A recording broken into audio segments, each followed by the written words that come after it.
세례와 성찬은 주님께서 친히 제정하셨습니다. 예수님께서 십자가 지시고 3일 만에 부활하신 후에 40일 동안 이 땅에 계십니다. 그리고 제자들을 만나서 주님 부활하심을 증거하고, 그리고 그 사실을 만방에 증거할 수 있도록 그들 앞에 주님께서는 말씀하시고 자신의 부활의 모습을 보여주십니다.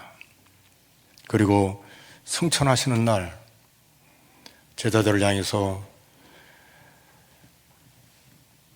세상을 향해서 모든 족속으로 제자를 삼고 아버지와 아들과 성령의 이름으로 세례를 베풀라고 말합니다. 그리고 내가 너희에게 분부한 모든 것을 가르쳐 지키게 하라고 주께서 말씀해 주십니다. 세례는 그렇게 해서 주님께서 우리에게 지상명령으로 주신 교회가 꼭 지켜야 할 예식 중에 하나인데, 마태복음 28장 18절에서 20절에 보면 이 부분을 말씀해 주는데, 우리 같이 한번 자막을 보면서 읽겠습니다. 예수께서 나와 말씀하여 이르시되 하늘과 땅의 모든 권세를 내게 주셨으니 그러므로 너희는 가서 모든 민족을 제자로 삼아 아버지와 아들과 성령의 이름으로 세례를 베풀고 내가 너희에게 분부한 모든 것을 가르쳐 지키게 하라. 볼지어다 내가 세상 끝날까지 너희와 항상 함께 있으리라 하시니라. 아멘.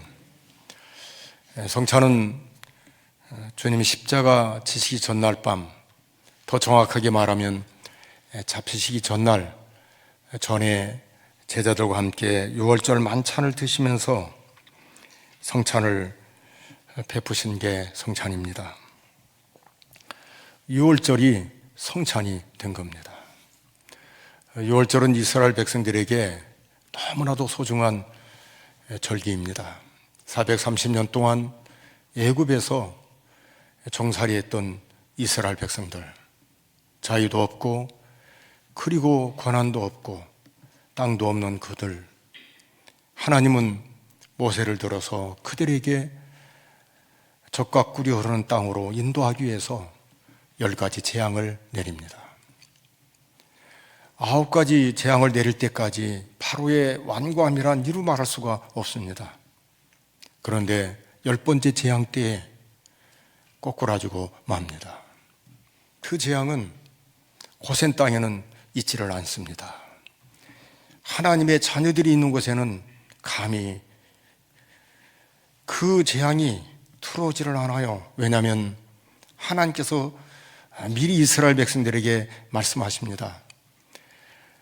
자기 가족의 숫자만큼 거기에 맞는 양이나 염소를 잡아서 그 피를 문 설주와 임방에 바르면 하나님의 사자가 그걸 보고 넘어간다라고 말해서 유월이라고 말합니다. 그런데 애굽 전역은 그런 일이 없습니다. 애굽 왕 바로부터 시작해서 그 장자, 그리고 감옥에 있는 죄수의 장자에 이르기까지, 아니 짐승의 처음 난 새끼까지 모두가 다 그날 밤에 죽습니다. 여러분, 죽음 앞에 눈물 흘리지 않은 인생은 아무도 없습니다. 애굽 전역에 큰 소리로 애국했다고 말합니다. 이게 출애굽기 12장 29절에 30절에 나오는데, 자막을 보면서 우리 같이 한번 읽어보겠습니다. 밤중에 여호와께서 애굽 땅에서 모든 처음 난 것, 곧 왕이 앉은 바로의 장자로부터 옥에 갇힌 사람의 장자까지와 가축의 처음 난 것을 다 치심해 그 밤에 바로와 그 모든 신하와 모든 애굽 사람이 일어나고 애굽에 큰 부르짖음이 있었으니 이는 그 나라의 죽임을 당하지 아니한 집이 하나도 없었음이었더라. 아멘. 이스라엘 백성들에게는 기쁨의 날이요 폭퇴 날이지만 애굽은 저주의 날이었습니다. 여러분, 인류 역사에 한 민족을 종살이해서 구출한다는 건 쉬운 일이 아닙니다. 그 어떤 역사에도 그런 건 없어요. 하나님만이 할 수 있는 일입니다. 하나님, 그분은 천지 만물의 주인이십니다. 약속하시면 그 약속을 이루시는 분이 누구이냐면 하나님이십니다. 그 하나님께서 약속한 그대로 이스라엘 백성들을 애굽에서 나오게 합니다. 그리고 젖과 꿀이 흐르는 땅으로 인도해 주십니다. 사랑하는 성도 여러분, 6월의 의미는 대단히 큰 거예요. 죽어야 할 자가 죽지 않고 넘어간 걸 말합니다. 그런데 그건 이스라엘 백성들에게만 해당되는 은혜입니다. 성찬은 달라요. 이스라엘 백성만이 아니라 온 인류의 모든 죄악된 인간에게 살 길을 베풀으신 그것이 뭐냐면 성찬이라는 사실입니다. 떡을 떼고 찬을 들면서 주님 말씀하셔요. 이 떡은 너희를 위한 내 몸이니라. 그리고 잔을 들면서 말씀하십니다. 이 잔은 내 피로 세운 새 언약이라고 말씀해 주십니다. 인간에게 가장 무섭고 고통스러운 짐이 있다면 무엇입니까? 그것은 죄입니다. 죄처럼 무섭고 고통스럽게 하는 것은 없습니다. 죄는 인간 중에 그 누구도 해결할 자가 없고 벗어날 자도 없습니다. 죄 앞에 인간은 무능해요. 그렇기 때문에 살면 살수록, 나이가 들면 들수록, 특별히 돈이 좀 있고 권력이 좀 있고 그리고 공부 좀 한 사람들일수록 허무가 깃들기 시작합니다. 공부원들, 그게 무슨 의미가 있는가? 권력을 가진들, 그게 나에게 어떤 도움이 되는가? 돈이 많은들, 그게 얼마나 인간으로 하여금 참 행복을 주는가? 아니요, 없어요. 오히려 권력 있고 돈 많은 사람들, 공부 많이 한 사람, 일들을 많이 저지릅니다. 젊었을 때는 객기로 일 저지를 수 있지만 나이가 들면 아주 인생의 허무가 깃들었기 때문에 걷잡을 수가 없어요. 그리고 생각합니다. 인간이 뭔가? 도대체 인간이 뭔가? 여러분, 그 많은 철학, 그 많은 사색, 주님 없을 때 사람들은 가지는 것 자체가 대답이 없습니다. 철학이 뭔 줄 아세요? 철학은 애지예요, 애지. 지식을 사랑하는 거예요. 그렇기 때문에 변론이 나오고 또 다른 철학이 나오고 그리고 답이 없는 거예요. 그런데 주님 만나는 순간 인생은 바뀝니다. 왜 그런 줄 아세요? 주님이 생명이시기 때문입니다. 만찬을 베푸시는 그날 밤 제자들과 함께 있었던 예수님, 그런데 밖에서 어떤 일이 벌어진 줄 아십니까? 유대인의 종교 지도자들, 바리새인, 대제사장들, 장로들이 모여서 예수님을 체포하고 가장 비참하게, 가장 수치스러운 죽음을 죽이기로 결정합니다. 그런데 가룟 유다가 제자들 틈을 벗어나서 예수님을 배반하고 팝니다. 그것만이 아니에요. 만찬을 마친 뒤에 예수님 제자들을 데리고 겟세마네 동산에서 기도하는데 제자들 기도 않고 잠잡니다. 그것만이 아니에요. 가룟 유다가 군인들을 데리고 와서 예수님을 잡습니다. 놀라운 일은 제자들이 다 도망갔다 그랬어요. 흩어졌다. 베드로 그날 밤 3번이나 예수님 모른다고 부인합니다.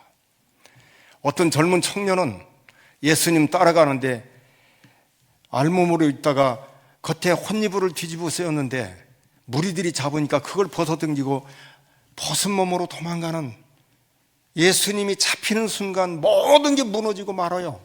그게 마가복음 14장 50절에서 52절이 나오는데 우리 한번 같이 한번 읽어보겠습니다. 제자들이 다 예수를 버리고 도망하니라. 한 청년이 벗은 몸에 배에 혼이불을 두르고 예수를 따라가다가 무리에게 잡히매 배에 혼이불을 버리고 벗은 몸으로 도망하니라. 여러분, 십자가의 죽음은 인간에게 내리는 가장 저주스러운 죽음이요 고통스러운 죽음입니다. 우리가 아픔에 대해서 그 아픔의 극치를 뭘로 표현하냐면 뼈를 깎는 아픔이라고 말합니다. 그런데 십자가의 죽음은 뼈를 깎는 게 아닙니다. 거칩니다. 아주 투박합니다. 그리고 그 못이 길어요. 뼈를 깎는 게 아니라 양손과 양발의 뼈를 통과하는, 그래서 십자가에 매달아 놓은 게 십자가의 죽음입니다. 여러분, 그 죽음이 얼마나 고통스러운지 그 가족들이 십자가를 지기 전에 로마의 군병들에게 뇌물을 준다고 합니다. 왜 뇌물을 주냐면 채찍으로 거의 죽게 만들어가지고 십자가에 매달리면 금방 죽게 하기 위해서 뇌물을 준다고 합니다. 그것만이 아니에요.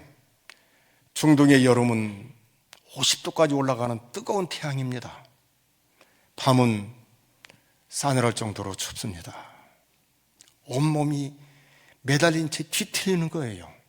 그것만이 아니죠. 두 눈을 먼저 까마귀가 와서 뽑아먹습니다. 그리고 십자가를 통해서 흘러내리는 이 피가 이 땅에 젖어 있을 때 벌레들이 그 냄새를 맡고 십자가에 올라갑니다. 뚫린 구멍으로 들어가는데 콧구멍으로 들어가고 입으로 들어가고 귀 속으로 들어갑니다. 이런 죽음이 십자가의 죽음입니다. 그런데 우리 주님 잘 보십시오. 그걸 미리 알았다고 말합니다. 미리 알았어요. 아니, 하늘 보좌에 앉으시면서 이 땅에 오실 때 주님은 알고서 이 땅에 오신 것입니다. 모르고 오신 분이 아니에요. 그런데 보십시오.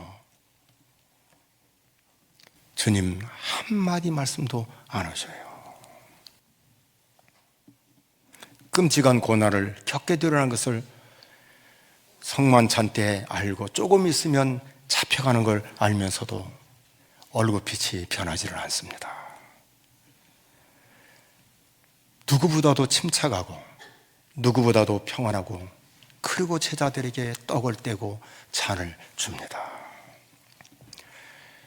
우리를 사랑하는 그 사랑이 얼마나 무한한지, 우리를 생각하고 배려해주는 그 영적인 유익을 위해서 제자들을 참여하게 하고 깨닫게 하시는 그 주님의 그 가르침, 그 모습은 참 조금이라도 그 은혜를 안다면 눈물이 나오지 않을 수가 없습니다. 주님은 미리 알면서도 이 성례를 그렇게 거행하십니다. 사랑하는 성도 여러분, 누가 죄인을 위해서 죽을 수가 있습니까? 누가 악한 자를 위해 대신해서 형벌을 받을 수가 있습니까? 의인을 위해서는 혹 죽을 수 있지만 죄인을 위해서 죽는 자는 없습니다. 그런데 우리 주님 예수 그리스도는 나 같은 죄인을 위해 친히 십자가 지셨고, 그런데 그 고난이 얼마나 심한지, 그 고통이 얼마나 심각한지 알면서도 한 채 흐트러짐이 없이 묵묵히 십자가를 지신 분이 우리 주님 예수 그리스도이십니다. 놀라운 건 이것을 구약의 수천 년 전에, 아니 이사야 시대니까 수백 년, 700년 전에 예수님이 어떤 죽음을 죽임당할 것을 말씀해 주셨는데, 이사야 53장 1절에 10절인데 자막을 보면서 같이 읽어보겠습니다. 우리가 전한 것을 누가 믿었느냐? 여호와의 팔이 누구에게 나타났느냐? 그는 주 앞에서 자라나기를 연한 순 같고 마른 땅에서 나온 뿌리 같아서 고운 모양도 없고 풍채도 없은즉 우리가 보기에 흠모할 만한 아름다운 것이 없도다. 그는 멸시를 받아 사람들에게 버림받았으며 간고를 많이 겪었으며 질고를 아는 자라. 마치 사람들이 그에게서 얼굴을 가리는 것 같이 멸시를 당하였고 우리도 그를 귀히 여기지 아니하였도다. 그는 실로 우리의 질고를 지고 우리의 슬픔을 당하였거늘 우리는 생각하기를 그는 징벌을 받아 하나님께 맞으며 고난을 당한다 하였노라. 그가 찔림은 우리의 허물 때문이요 그가 상함은 우리의 죄악 때문이라. 그가 징계를 받음으로 우리는 평화를 누리고 그가 채찍에 맞음으로 우리는 나음을 받았도다. 우리는 다 양 같아서 그릇 행하여 각기 제 길로 갔거늘 여호와께서는 우리 모두의 죄악을 그에게 담당시키셨도다. 그가 곤욕을 당하여 괴로울 때에도 그의 입을 열지 아니하였으며 마치 도투장으로 끌려가는 어린 양과 털 깎는 자 앞에서 잠잠한 양같이 그의 입을 열지 아니하였도다.